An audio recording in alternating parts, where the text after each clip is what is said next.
दोस्तों हमें पता है आईडीबीआई जैम का रिजल्ट अभी कुछ ही टाइम पहले आया है और इसका इंटरव्यू बहुत जल्द कंडक्ट होने वाला है। मोस्ट एक्सपेक्टेड डेट ये है कि जून के फर्स्ट या सेकंड वीक में इसका इंटरव्यू कंडक्ट हो सकता है। ठीक है, तो हमारे इंटरव्यू में जो करंट अफेयर के टॉपिक है वो बहुत इंपॉर्टेंट हो जाते हैं, क्योंकि जो इंटरव्यू में पैनल है वो एक बच्चे से ये एक्सपेक्ट करते हैं कि बच्चे करंट अफेयर से अवेयर है कि नहीं है, उसके आसपास जो हमारे देश में चीज़ें चल रही है, हमारे सिटी में चीज़ें चल रही है, उससे बच्चा अवेयर है कि नहीं है, कितना जागरूक है कि नहीं है।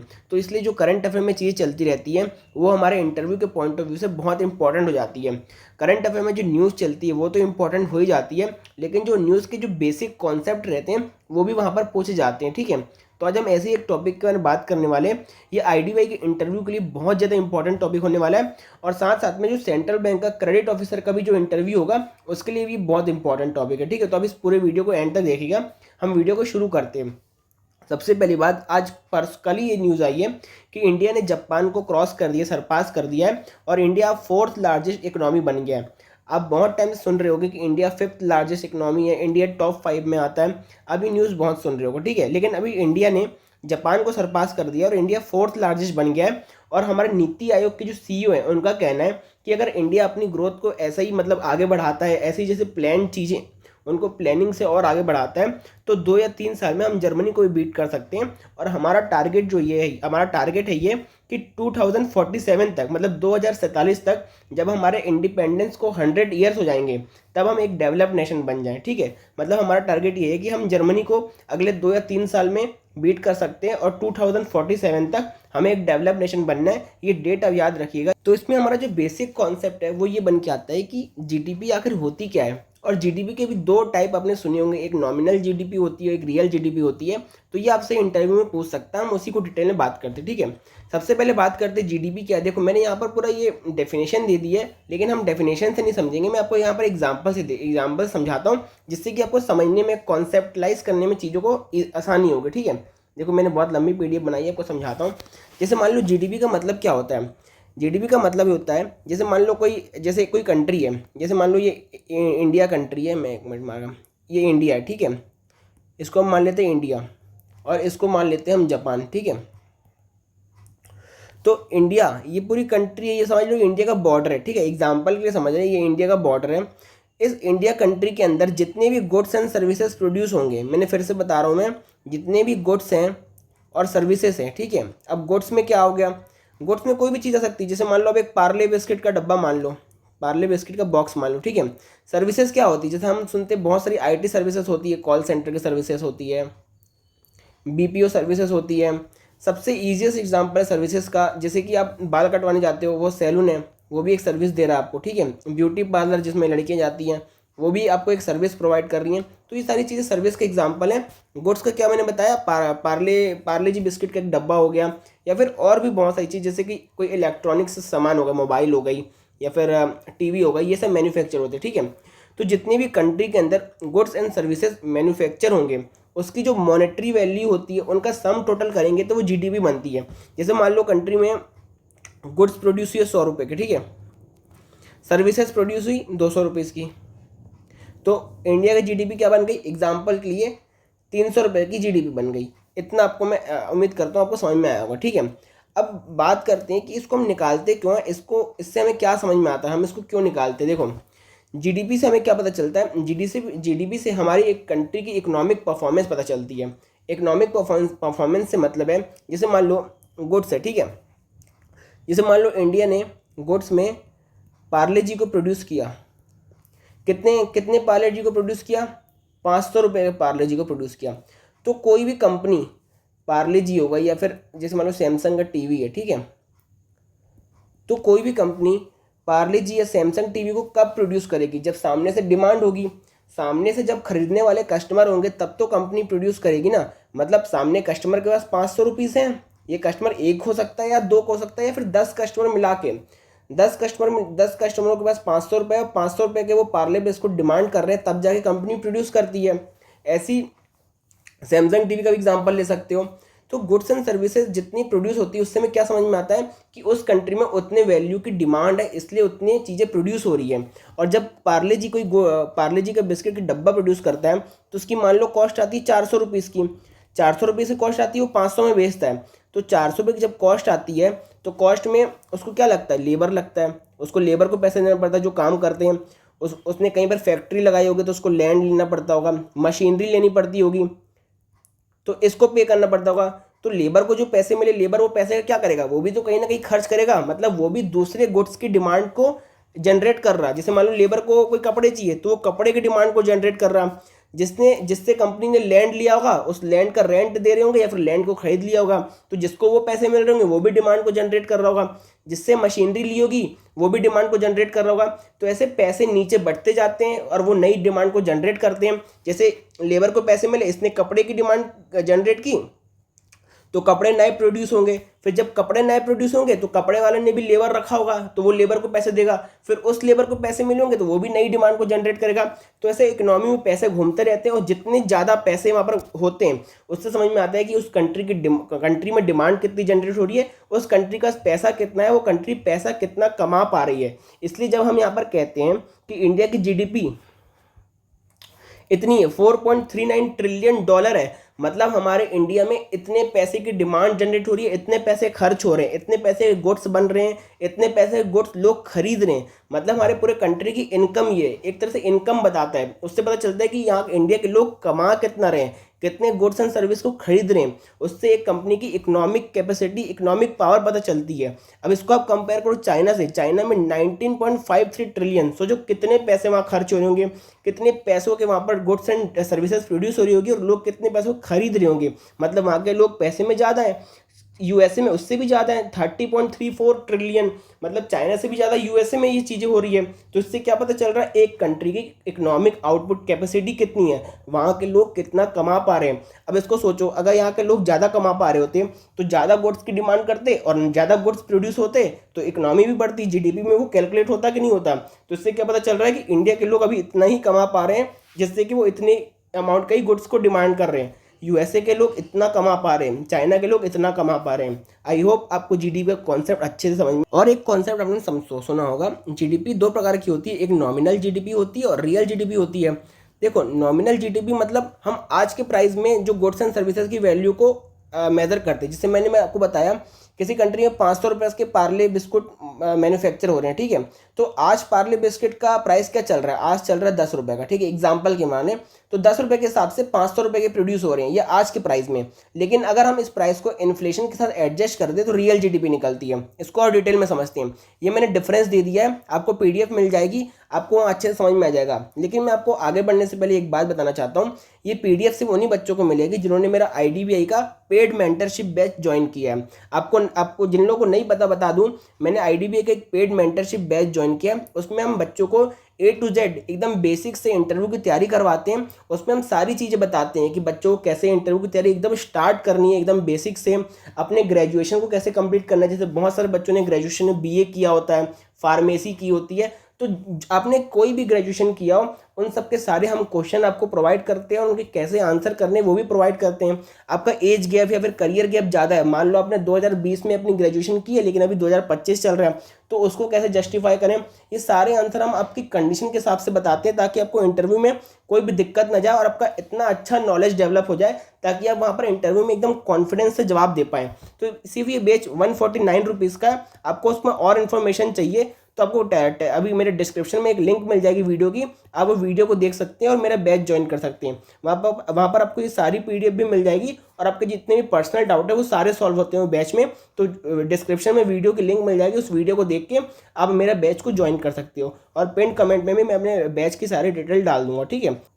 तो देखो जैसे मैंने बताया नॉमिनल जीडीपी क्या है, जो अभी प्रेजेंट प्राइस चल रहा है करंट मार्केट प्राइस के हिसाब से हम जो जितनी गुड्स एंड सर्विसेज है उसको मेजर करते हैं तो वो नॉमिनल जीडीपी बनती है। लेकिन अगर हम इन्फ्लेशन के साथ उसको एडजस्ट करते हैं, जैसे हम एक बेस ईयर मानते हैं, जैसे अभी का जो हमारा बेस ईयर है वो 2011-12 का चल रहा है, 2011-12 में पार्ले बिस्कुट की क्या प्राइस थी और आज के टाइम में क्या प्राइस है, उसको एडजस्ट करते हैं तब जाके जो वैल्यू निकलती है उसको रियल जीडीपी बोलते हैं। जैसे मैंने एग्जांपल से बताया, अभी हम प्रेजेंट की बात करें, थोड़ी ये पिछले मतलब 6-7 महीने पहले का डेटा ये नॉमिनल जीडीपी की बात करें जिसमें इन्फ्लेशन को काउंट नहीं किया गया तो देखो कितनी ज़्यादा निकल रही है। लेकिन अगर हम जब रियल जीडीपी को काउंट करते हैं देखो जीडीपी कम हो जाती है, क्योंकि ये इन्फ्लेशन के साथ एडजस्ट है। और सही मायनों में देखा जाए तो सही जो स्ट्रेंथ पता चलती है किसी कंट्री की जीडीपी की, कितनी रियल जीडीपी है, वो रियल जीडीपी को देख के पता चलती है। मतलब जो सही में इकोनॉमिक स्ट्रेंथ पता चलती है किसी कंट्री की, सही में इकोनॉमिक कैपेसिटी जो रियल मायने में पता चलती है वो रियल जीडीपी से पता चलती है।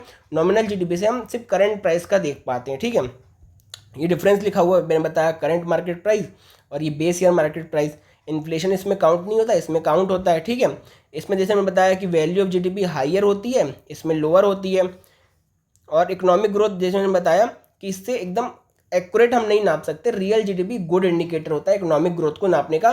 मतलब हमारी इकोनॉमी में कितनी ग्रोथ हो रही है, मतलब कितने लोग ज़्यादा पैसा कमा पा रहे हैं ताकि वो ज़्यादा डिमांड कर पा रहे हैं, उसको इकोनॉमिक ग्रोथ कहते हैं। जैसे मान लो अभी, जैसे मैं एग्जांपल की, हमारी अभी जीडीपी कितनी चल रही है 4.39 ट्रिलियन। ठीक है, अब यहाँ से इकोनॉमी 4.44 ट्रिलियन हो गई, तो ये मान लो अपन निकालेंगे तो 4 या 5% होगा।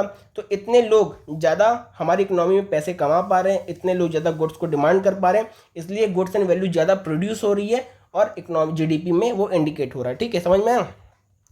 अब बात करते हैं कि हम रियल जीडीपी को क्यों मेजर करते हैं, रियल जीडीपी से क्या पता चलता है। जैसे कि मैंने बताया कि रियल जीडीपी से हमें रियल मतलब जो एक्चुअल में इंडिकेटर होता है गुड इकोनॉमिक ग्रोथ का, वो रियल जीडीपी होता है। उससे हमें असली इकोनॉमी की कैपेसिटी पता चलती है। ठीक है, उसको एक एग्जांपल समझाते हैं।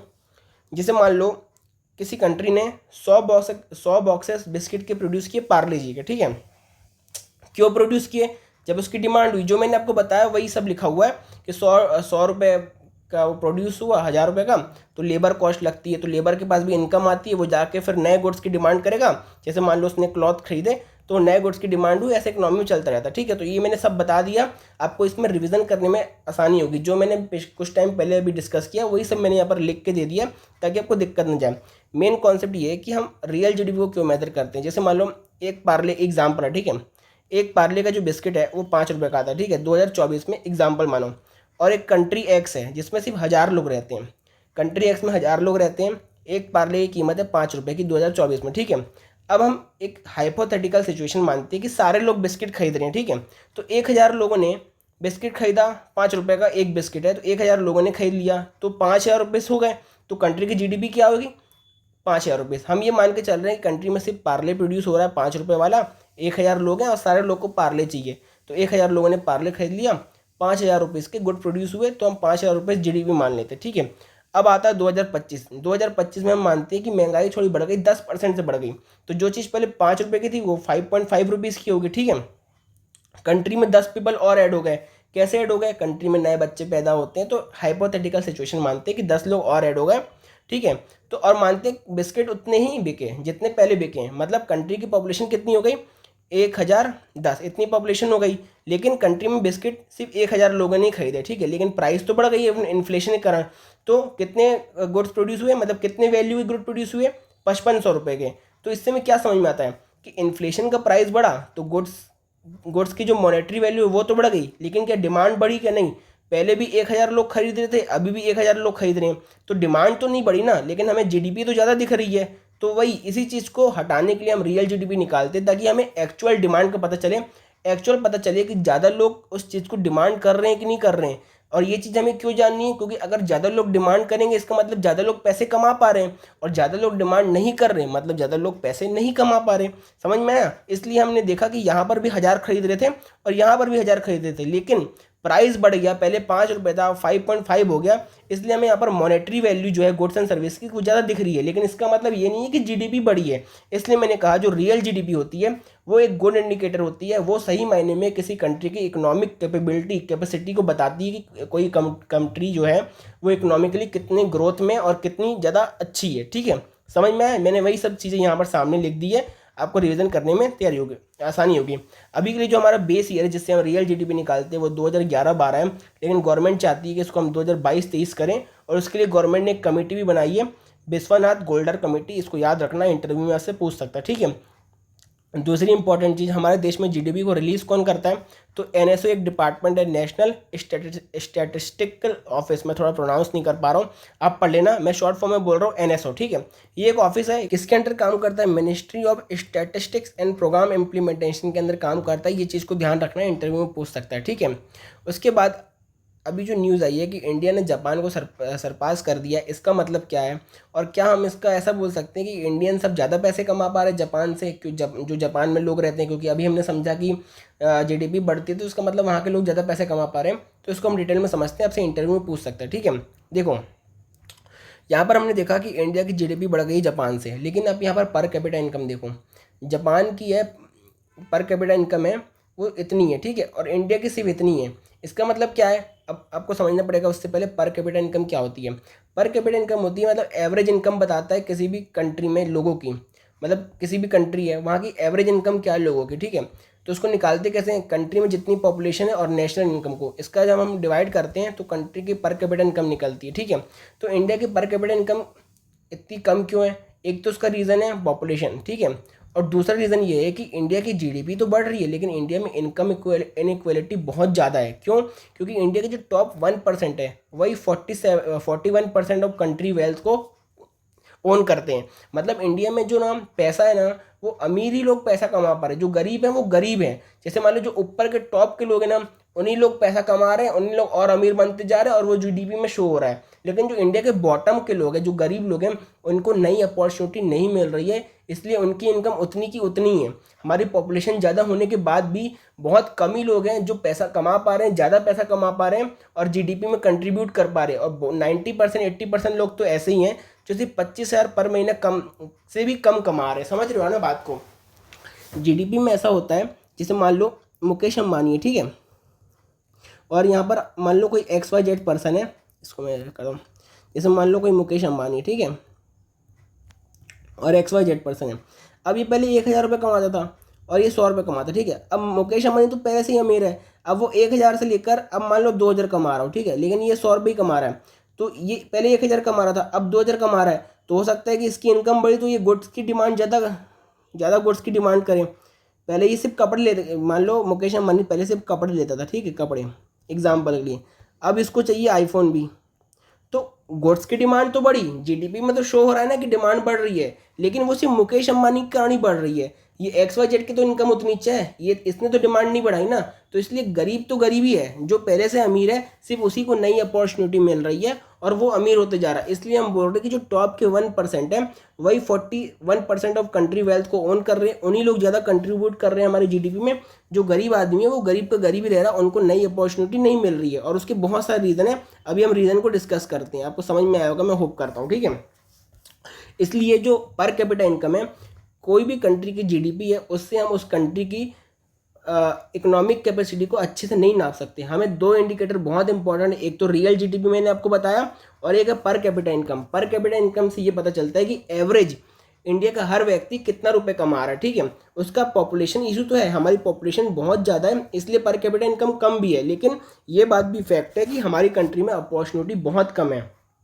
आप भी देख रहे होगे कि हमारी कंट्री में जो इंफ्रास्ट्रक्चर है वो बहुत लो है। हमारी कंपनी बोल रहा हूँ, सॉरी, हमारी कंट्री में इंफ्रास्ट्रक्चर है वो बहुत लो क्वालिटी का है।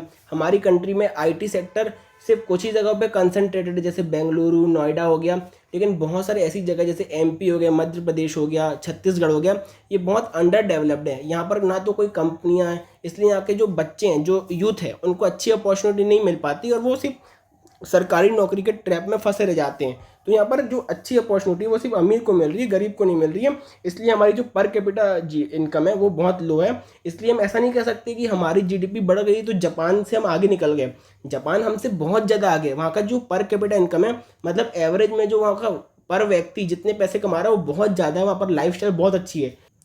और यहाँ पर मैंने आपको एक चीज़ और बताई थी कि नेशनल इनकम को जब आप टोटल पॉपुलेशन से डिवाइड करते हो तो पर कैपिटा इनकम निकलती है, ठीक है। तो नेशनल इनकम और जीडीपी में फ़र्क क्या होता है? देखो, मोटी मोटी बात बताऊं तो दोनों सेम ही है, लेकिन जो नेशनल इनकम है ना, उसमें सिर्फ उन्हीं लोग की इनकम काउंट की जाती है जो इंडिया के रहने वाले हैं, चाहे वो इंडिया में रहे चाहे बाहर हो, ठीक है। और जीडीपी में सिर्फ कंट्री में जितने लोग रह रहे हैं उनकी। इसको एग्जाम्पल समझते हैं, जैसे मान लो यहाँ पर समझते हैं ना, इसी एग्जाम्पल को लेते हैं। एक मिनट इसको मैं मिटा दूँ। ये इंडिया है, ठीक है, ये इंडिया मान लो, और ये जापान है, ठीक है। अब जीडीपी में हम क्या कर रहे हैं कि इंडिया में जितने लोग भी रह रहे हैं, अब इंडिया में इंडियंस भी रह रहे हैं, हमें पता है फॉरेनर भी रह रहे हैं, कोई यूएसए से यहाँ पर आके कंपनी खोला है, जैसे हमने पता है कि एप्पल की बहुत सारी कंपनी खोल रही है, कोई कोई कोई जो जैसे मान लो कोई दुबई से आके यहाँ कंपनी खोल रहा है, तो फॉरेनर भी रहते हैं इंडिया में, इंडियंस भी रहते हैं। तो ये लोग सारे जितने गुड्स एंड सर्विस को प्रोड्यूस कर रहे हैं, हम सारी चीज़ों को जीडीपी में काउंट करते हैं, ठीक है। लेकिन नेशनल इनकम में क्या करते हैं कि हम सिर्फ जो इंडियंस हैं उनकी इनकम काउंट करते हैं, मतलब इंडियंस कितने गुड्स की डिमांड कर रहे हैं उनको काउंट करते हैं। और कुछ इंडियंस बाहर रहते हैं, तो वो जो पैसा इंडिया में खर्च करते हैं उसको भी काउंट करते हैं। वैसे ही अगर जीडीपी में जैसे मान लो कोई दुबई का कोई इंसान यहाँ पर इंडिया में फैक्ट्री लगा रहा है, लेकिन वो पैसे तो यहाँ कमा रहा है, लेकिन खर्च कहाँ कर रहा है, वो दुबई में कर रहा है, तो उसकी चीज़ को हम नेशनल इनकम में काउंट नहीं करते हैं, लेकिन जीडीपी में काउंट करते हैं। नेशनल इनकम में हम जितने भी इंडियन नेशनल हैं, चाहे वो इंडिया में रह रहे हो चाहे फॉरेन में रह रहे हो, अगर वो इंडिया में पैसा खर्च कर रहे हैं तो सारी चीज़ें काउंट होती है। लेकिन जीडीपी में ऐसा नहीं है। जीडीपी में चाहे वो इंडिया में खर्च करें या ना करें, लेकिन अगर इंडिया में गुड्स एंड सर्विसेज प्रोड्यूस हो रहा है तो हम उसको काउंट कर लेते। तो ये मोटा मोटा डिफरेंस है। आपसे इतना डिटेल में नहीं पूछेगा, आपसे सिर्फ इतना पूछेगा जितना मैंने यहाँ पर लिख दिया है पीडीएफ में, आप इसको पढ़ के जाना और जो मैंने समझाया उतना याद करना, आपका इंटरव्यू में काम हो जाएगा, ठीक है। तो फॉर्मूला याद रख लेना, फॉर्मूला पूछ सकते हैं। नेशनल इनकम को जब हम टोटल पॉपुलेशन से डिवाइड करते हैं तो पर कैपिटा इनकम निकलती है, ठीक है। तो ये हमारा करंट अफेयर का टॉपिक था। आई होप आपको बहुत अच्छे से समझ में आया होगा। कोई भी डाउट हो कमेंट सेक्शन में पूछ सकते हो, मैं सारे लोगों का जवाब दूंगा। और आप चाहते हो कि मैं आईडीबीआई के लिए आगे भी ऐसे करंट अफेयर के इंपॉर्टेंट टॉपिक्स बनाता रहूं, तो आपको मुझे सपोर्ट करना पड़ेगा, इस वीडियो को लाइक करना पड़ेगा, इस वीडियो को शेयर करना पड़ेगा और चैनल को सब्सक्राइब करना पड़ेगा, ठीक है। और आप चाहते हो मेरा पेड मेंटरशिप बैच ज्वाइन करना, तो सिर्फ 149 रुपीज़ 199 रुपीज़ का बैच चाहिए। अब कमेंट सेक्शन में मैंने पिन ट्वीट में सारी डिटेल दे दी है, वहाँ पर फ़ोन नंबर भी दे दिया है, वहाँ से जाके आप ज्वाइन कर सकते हो। और डिस्क्रिप्शन में वीडियो भी डाल दी, उस वीडियो में मैंने पूरी डिटेल में बात की आपको इस बैच में क्या क्या मिलने वाला है, तो वीडियो देख सकते हो। और मेरे को ऐसी मतलब इस वीडियो को इतना ज़्यादा शेयर करना, और मैं बहुत जल्द इसका एक नया टॉपिक लेने वाला हूँ जिसको जो आईडीबीआई के इंटरव्यू में आपको बहुत काम आने वाला है, वो करंट अफेयर का ही टॉपिक होने वाला है, ठीक है। तो मिलते हैं एक नई वीडियो में बहुत जल्द, तब तक के लिए गुड बाय।